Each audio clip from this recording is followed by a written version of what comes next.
Watching Final Score with Wes Moore on Fox 16.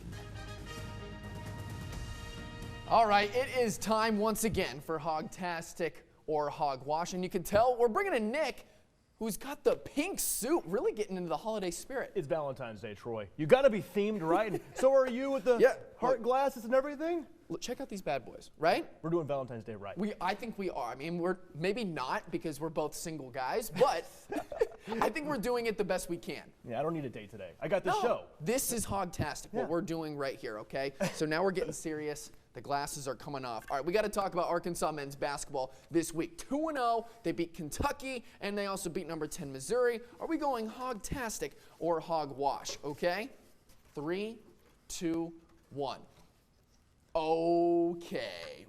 Come on, Troy. Listen. That's bogus right there. Okay, that face right there, Eric Musselman, he'd be ashamed of you. Eric, I'm sorry. I'm sorry, Eric. Yeah, he's probably ashamed of me. You're going to need a really good argument for this one. That's okay. You know what? You go first and I'll rebuttal, okay? All right. So 2 close wins against, of course, Kentucky's not really good this year, but a very good Missouri team who's ranked number 10 in the nation. The first time that Arkansas has beat a top 10 team on the road since what, 1996, 1994? Yeah, 1994. There was also, I think there was also a stat, it was 2007. 2006 it was against Tennessee, who was number 10, but only in the coaches poll.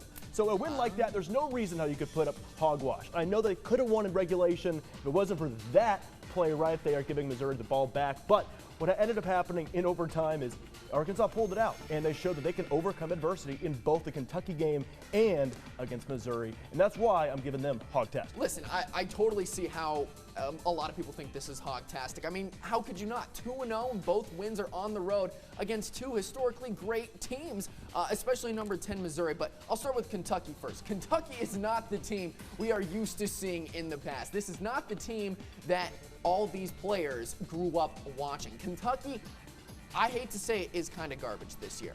They do not beat any good teams. They have a terrible record. And the fact that they only beat them by 1 point, not only that, almost gave the Wildcats a chance to come back into the game and win it.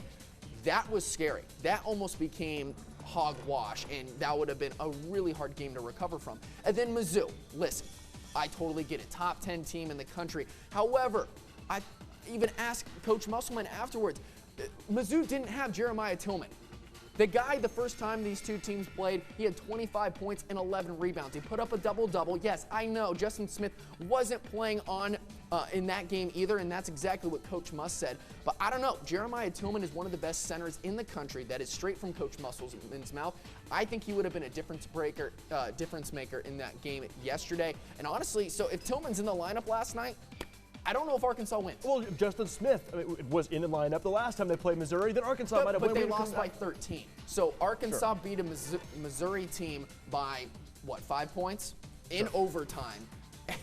Without I see your point, Troy, but the reason why it's Hogtastic to me is pretty simple. The team's been pushed to the brink, both games on the road in tough environments, one against the top 10 team, and they came away going 2-0. And not only that, they have 8 conference wins right now. There's 5 games to go. The last time since the 94-95 Hogs national championship appearances, only 3 times have they finished the season with more than 10 conference wins. They're in ready to do that right now, and this week made that possible. Listen, it was a good win, okay? I mean, they're both good wins, all right? They weren't pretty by any means. But I am always trying to compare Arkansas against teams at full strength. And I think if you put Missouri at full strength, I don't know if Arkansas would beat them. That's fair. And before we move on, Troy, I want to mention that these really ugly wins, you got to be able to win ugly to win in the tournament. Oh, I completely agree. And with Arkansas getting this experience with maybe a poor Kentucky team, but and also a Missouri team who's missing one of their best players, it's still able to enter a tough environment and exit with a win. You know, Connor Vanover, even after the game, he said he was bummed that Jeremiah Tillman did not play in that game yesterday because he was looking forward to that big man matchup. So you could tell because Vanover played great last night. He did.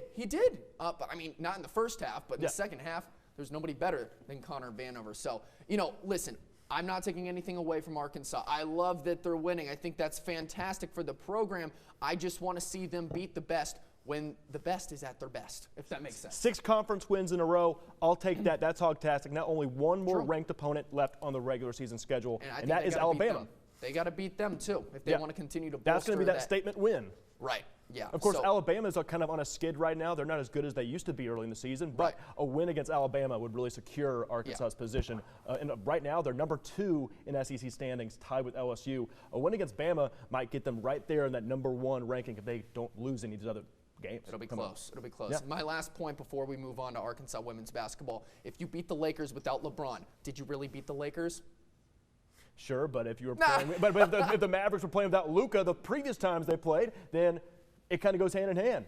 1-1, I'll take it. No, I don't buy it. But in Missouri, at Missouri, if it was at the Bud, then sure, different conversation. But entering that environment, coming away with a win. They won, and I can't take that away from them. It was a solid win. All right, Arkansas women's basketball, they went 1-1 if you're including Sunday as part of the week. That loss against Texas A&M, super close one, and then they beat Mississippi State on Thursday night. What are we going, Hogtastic or Hogwash? Nick, 3, 2, 1. Wow, we're backwards now. Okay, you go backwards first both times. All right, so listen, of course, they are coasting off of that awesome UConn win still, and that loss against Texas A&M, that really hurts because that's 2 games against Texas A&M where they fall. Both of those games by less than 2 points. Yeah, and that's really tough. But at the end of the day, if you look at the rest of their schedule, there's no more ranked opponents left for them to make a big statement. They're 5-6 in conference. And of course, they are ranked 18th in the country, but if you look at SEC standings, they're only middle of the way there. So they're kind of middle of the pack, you could say. And for me, I'm seeing a lot out of the team in the previous few weeks, but to actually make an impact going into the tournament, I don't think there's any more opponents to really give them a chance to shine. I think that a win against Texas A&M would have done a lot, Texas A&M being ranked 8 or so. So I feel like that was the chance for Arkansas to make a big impact. And Mississippi State, a win there, that's not a big splash to me to give them Hogtastic. But of course, tough loss, and hopefully they can move on. And without any really big opponents left, you would expect them and hope them to win out. Yeah, you know, I won't say too much, but I do think that they were Hogtastic. Destiny Slocum, as you see, she had a fantastic game against Mississippi State. 17 points in the first half, 26 in the game. That's a career high for her in a Razorback uniform. So that's good. You know, I think if you're competing against these top 10 teams and it's a 1 or 2 point game, you know, you got to give them that. And then also against Mississippi State, yeah, they only won by like 6 points, but they look confident in the game, and that's a game that they should have won. And Mississippi State, real solid team too, just outside that top 25. So a good win for them. 1-1 on the week, and I think this is a more confident team. They're battle tested, and you know they should win out. Yeah, they've been hot and cold all season, so we're about to see if they're really for real. Yeah. I mean, they've had an awesome win against UConn. They've really lost most games against really good opponents since then and before then. So besides that UConn win, Troy, I'm not seeing any statement wins out of this program. And if they don't win out, but that's early in the season. I'm talking lately. And if they don't win out, then then you're going to go back to the hot and cold argument. All right, and this team's not going to be able to compete against one of the better teams in the nation, which they'll have to do to have a long season coming up into the tournament. Yeah, all right. We were flip-flopping when it came to both Arkansas men's and women's basketball, but there's one thing that we can definitely agree on. The most hog-wild thing that we saw this week, I think everybody can agree on, is shirtless Eric Musselman after the win against Missouri last night. This is how he came into the locker room to celebrate. Nobody was expecting that. You watch the video over and over again. I've watched it multiple times. The players, look at Jalen Williams. He just can't believe it. Hand over the mouth. Everybody was kind of laughing about it.